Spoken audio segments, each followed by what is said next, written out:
Hello बच्चों, आज हम कक्षा 9 गणित के अध्याय 6 रेखाएं और कोण।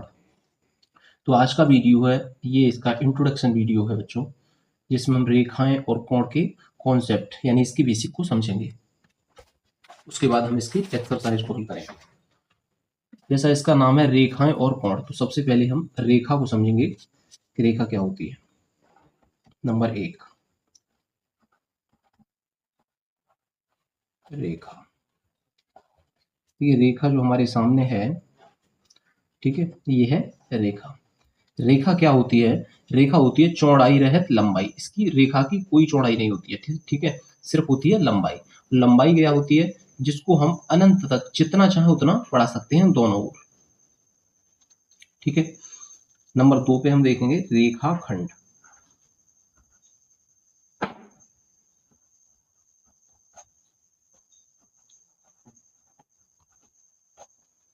रेखाखंड, रेखाखंड क्या होता है? जैसे इसके नाम से ही लग रहा है, खंड, खंड मतलब तोड़ना।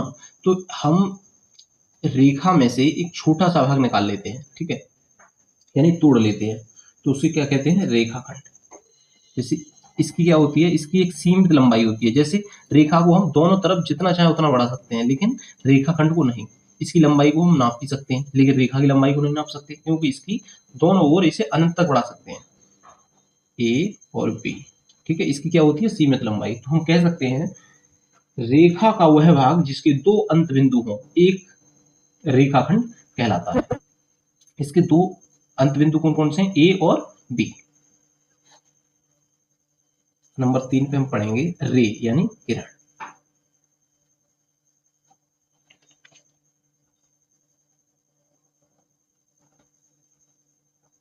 किरण, किरण क्या होती है?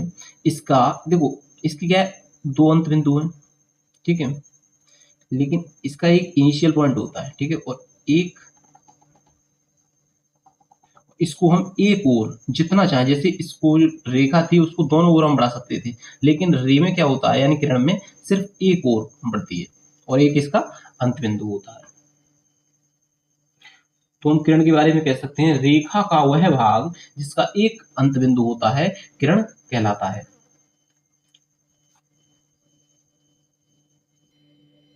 नंबर 3, नंबर 4, अब हम पढ़ेंगे इसमें संरेख बिंदु। संरेख बिंदु क्या होते हैं? संरेख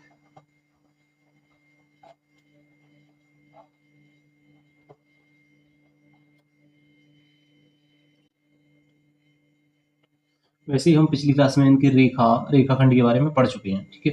तो अभी हम इन्हें एक बार रिवाइज कर लेते हैं, उसके बाद हम एक्सरसाइज को हल करेंगे तो हमें आसानी होगी। तो संरेख बिंदु क्या होते हैं? 3 पॉइंट एक ही रेखा पर स्थित हो, ठीक है। संरेख बिंदु होते हैं या 3 या अधिक बिंदु एक ही रेखा पर स्थित हों, वे संरेख बिंदु कहलाते हैं।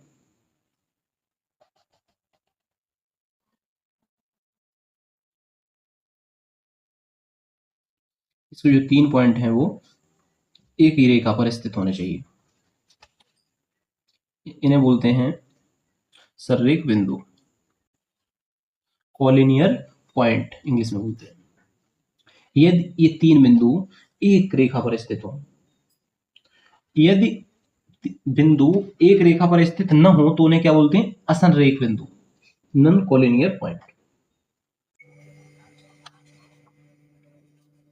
5वें नंबर पे पढ़ेंगे हम कोण, जो इस चैप्टर का सबसे इंपॉर्टेंट पॉइंट है। कोण क्या होता है? जब दो किरणें एक ही अंत बिंदु, ठीक है, से प्रारंभ होती हैं तो वह एक कोण बनाती है। ये जो कॉमन पॉइंट है ये क्या होता है? शीर्ष कोण का, और इन्हें हम बोलते हैं भुजाएं। जो दो किरणें होती हैं उन्हें बोलते हैं भुजाएं, ठीक है।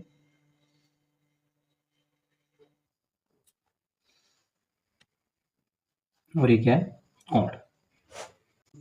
कोण में सबसे पहले हम पढ़ेंगे न्यून कोण।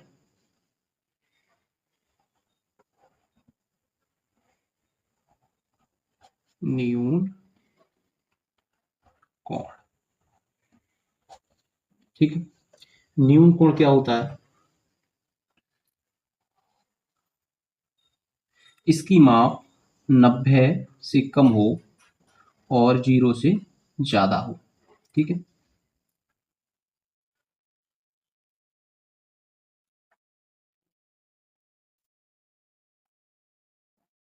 तो ये कोण है x, न्यून कोण। तो इसकी माप जो x है वो क्या है, 0 से बड़ा है और 90 से छोटा है। तो जो हमारा x है वो 0 से बड़ा है।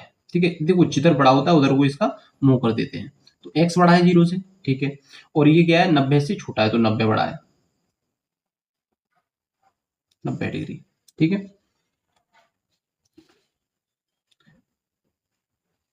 नंबर सेकंड पे पढ़ेंगे हम समकोण।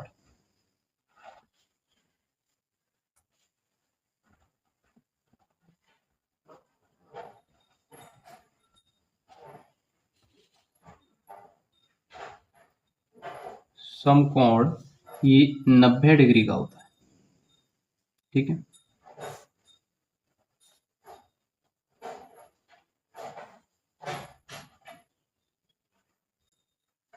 ये पूरा 90 डिग्री का होता है, तो y को हम लिख देंगे 90। इसके बाद हम पढ़ेंगे समकोण के बाद अधिक कोण।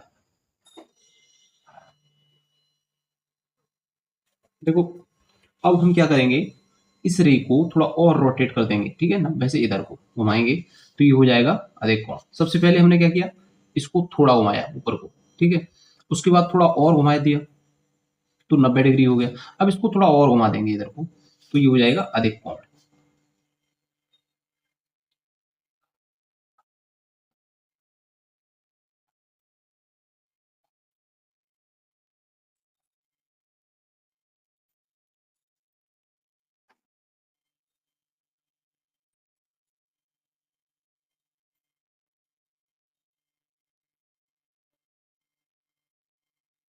ठीक है, ये है जेड। तो ये क्या है, अधिक कोण। अधिक कोण क्या होता है, ये 90 डिग्री से बड़ा है। तो जेड होता है 90 से बड़ा।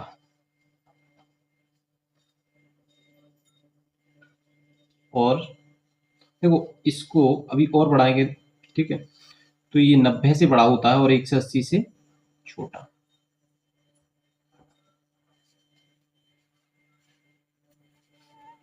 अब नंबर फोर्थ पर पढ़ेंगे हम नेक्स्ट पॉइंट, रिजु कोण।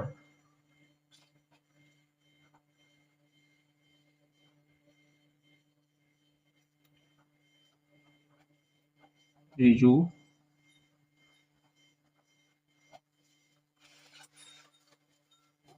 अब हम इस रे को थोड़ा और रोटेट करेंगे। ठीक है, और हम इसे यहां ले आएंगे।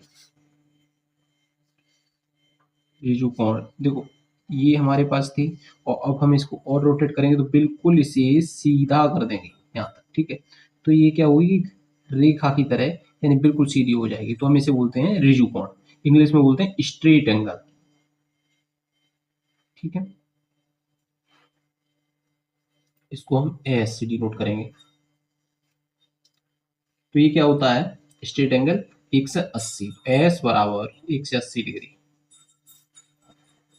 180।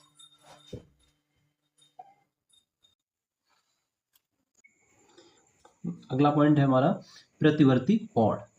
प्रतिवर्ती कोण क्या होता है, जैसे हमारे पास ये एंगल था।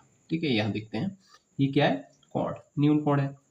ठीक है, तो देखो, अगर हम कोई पूरा कोण चलते हैं ऐसे, ठीक है, पूरा कोण ये होता है, पूरा कोण होता है 360 डिग्री।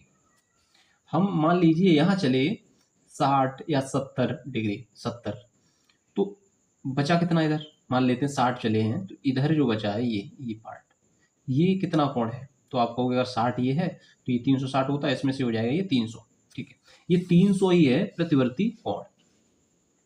तो हम इसे ऐसे बना सकते हैं,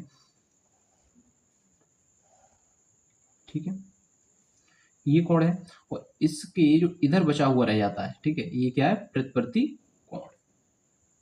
इसको हम टी से डिनोट करेंगे।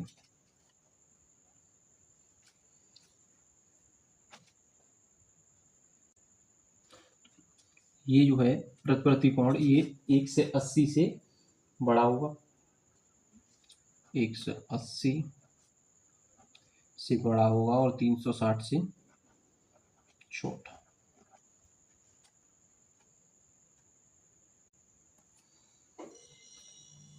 छठा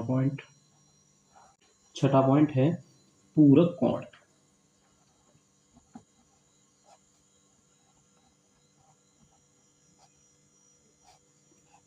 पूरक कोण क्या होता है, यदि दो कोणों का योग समकोण है यानी 90 डिग्री है तो वह कोण पूरक कोण कहलाते हैं।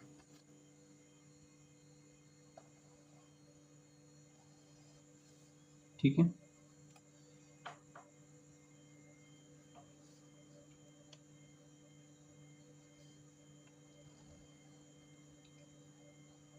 मान लीजिए ये x है और ये y है।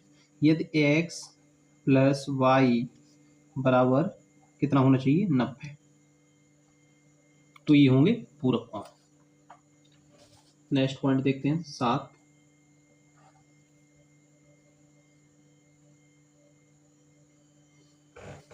पूरक कोण को इंग्लिश में बोलते हैं कॉम्प्लीमेंट्री एंगल। नंबर 7 पे हम पढ़ेंगे समपूरक कोण।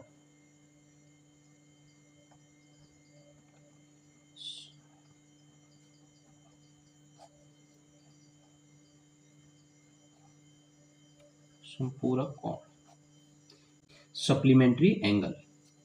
ठीक है, तो सप्लीमेंट्री या संपूरक कोण क्या होते हैं, ये दो कोण जिनका योग 180 हो, संपूरक कोण कहलाते हैं। जैसे इसमें इन दोनों कोणों को हम जोड़ रहे हैं तो क्या है, 90, और इसमें क्या होगा, 180।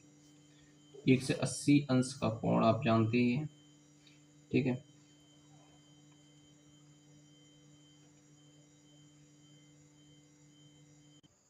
मान लेते हैं ये S है और ये T है। ठीक है, S और T को हम जोड़ेंगे तो क्या होगा, 180।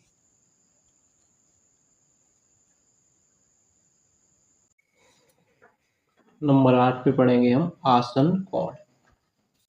ये आसन कोण क्या होते हैं, देखिए इसमें क्या है, दो कोण होते हैं।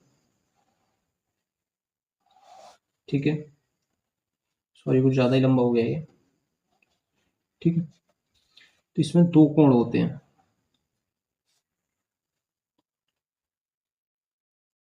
जैसे ए बी सी, और ये है point D.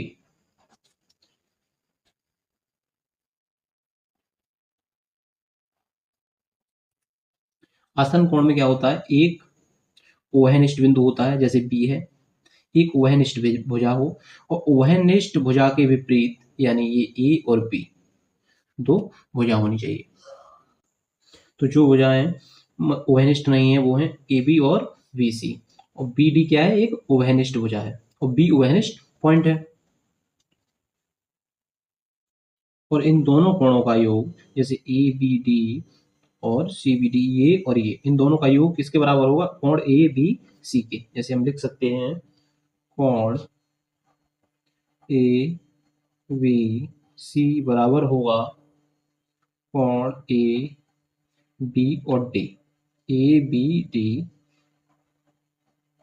Plus D B C, D B C, या फिर सी बी डी लिख दीजिए, डी और डी बी सी, इन दोनों का योग किसके, ए बी सी के बराबर होना चाहिए। अगला पॉइंट है लीनियर पेयर यानी रैखिक युग्म। रैखिक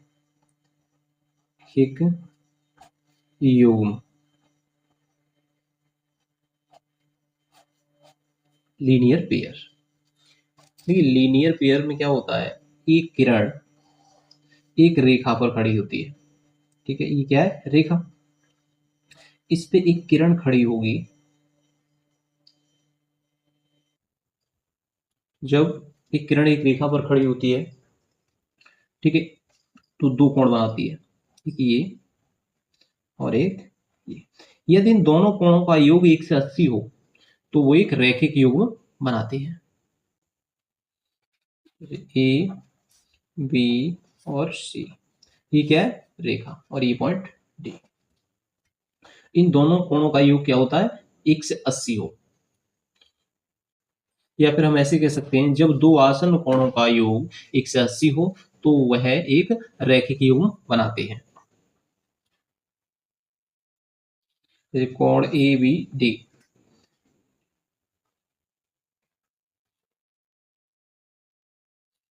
कोण ए बी और डी, और कोण डी बी सी और डी बी सी बराबर कितना होना चाहिए, 1 से 80। तो ये क्या है, लीनियर पेयर। अगला पॉइंट है 10, जिसमें हम देख पड़ेंगे शीर्षाभिमुख कोण।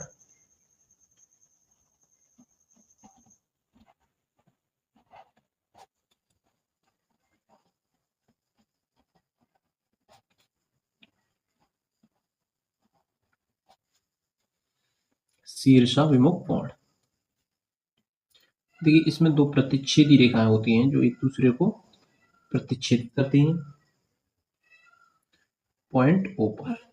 ये दो रेखाएं हैं, जैसे पी क्यू और आर एस, ठीक है।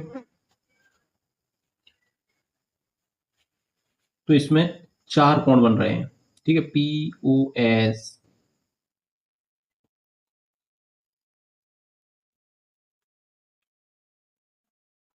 इसमें चार कोण बन रहे हैं। तो शीर्षाभिमुख कोण क्या होते हैं, जैसे ये पी ओ एस और आर ओ क्यू, ये कोण आपस में बराबर होते हैं, ठीक है। और ये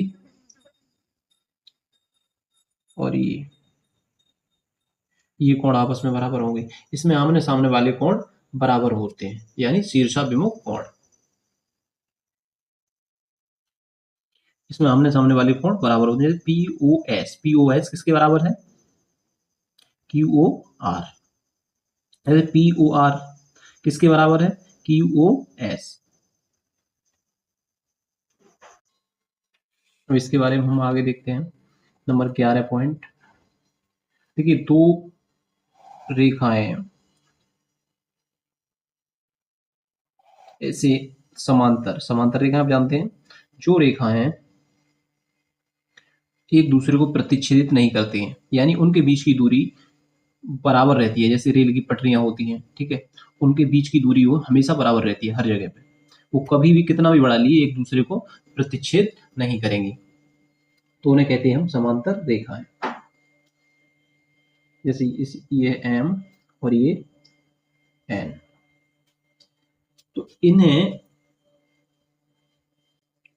तो इनसे होकर एक हम ट्रांसवर्सल लाइन यानी प्रतिच्छेदी रेखा, जो दो अलग अलग बिंदुओं पर है, इसे प्रतिच्छेद करती है, ड्रॉ करते हैं, ठीक है। तो अब यहां कुछ कोण क्रिएट हो रहे हैं इसमें,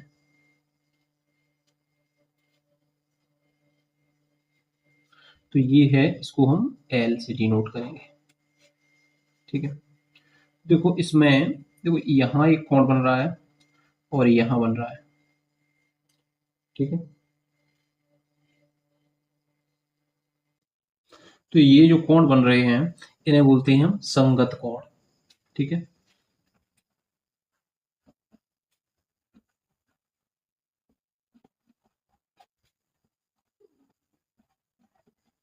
संगत कोण,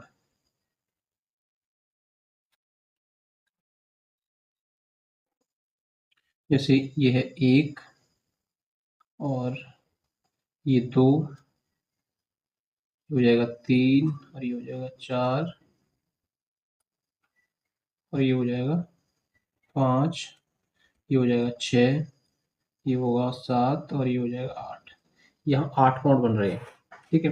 तो संगत कोण जैसे 1 और 5, ये क्या है, ये है संगत कोण, तो ये आपस में क्या होंगे, बराबर।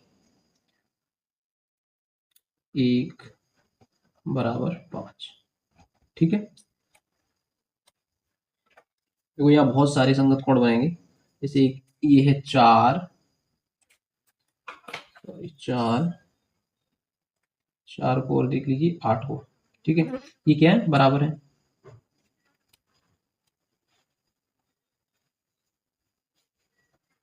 तो यहाँ लिख दीजिए कोण 4 किसके बराबर होगा, कोण 8 के। ये 6 और 2 बराबर होंगे। ठीक है, 7 और 3 बराबर होंगे। ये क्या होते हैं, संगत कोण। नेक्स्ट पॉइंट है हमारा एकांतर अंतःकोण। इसी में एकांतर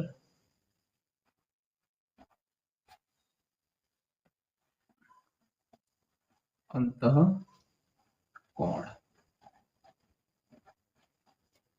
एकांतर अंतःकोण क्या होते हैं, जैसे 2 और 8, 3 और 5, ये क्या है, एकांतर अंतःकोण। ये लिख देते हैं, कोण 2 बराबर है किसके, ये आपस में बराबर होते हैं, ये ध्यान में रखना है। ठीक है, 2 और 8, और 3, 3 किसके बराबर है, ये कोण इसके बराबर है, 5।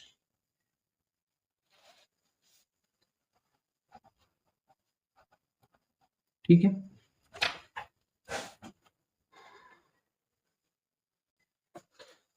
थर्ड पॉइंट है इसका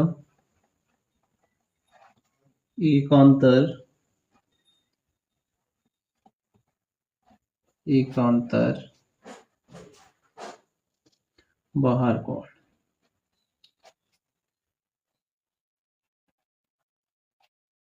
ठीक है, एकांतर बाहर कोण में होगा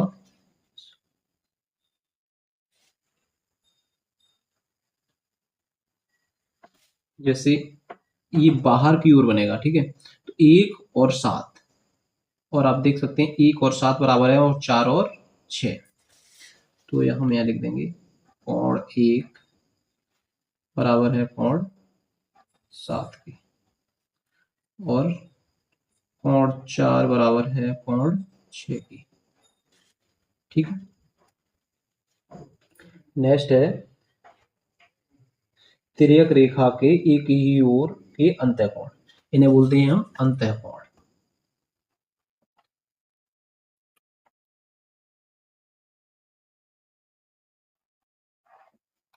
एक ही ओर के अंतःकोण।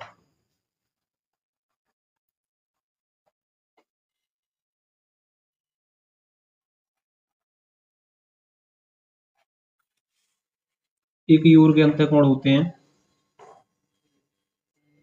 एक ही ओर के अंतःकोण जैसे 2 और 5, 3 और 8, ये आपस में बराबर तो नहीं होते हैं। ठीक है, लेकिन इन दोनों का, जैसे 2 और 5, इनमें क्या होता है, इन दोनों का योग कितना होगा, 1 से 80। 3 और 8, इनका क्या है, इनका भी कोण का योग होगा 1 से 80। इन्हें बोलते हैं अंतःकोण, एक ही ओर के। जैसे यहाँ लिख देते हैं 2 और 5, कोण 2 और 5, और कोण 3 और कोण 8।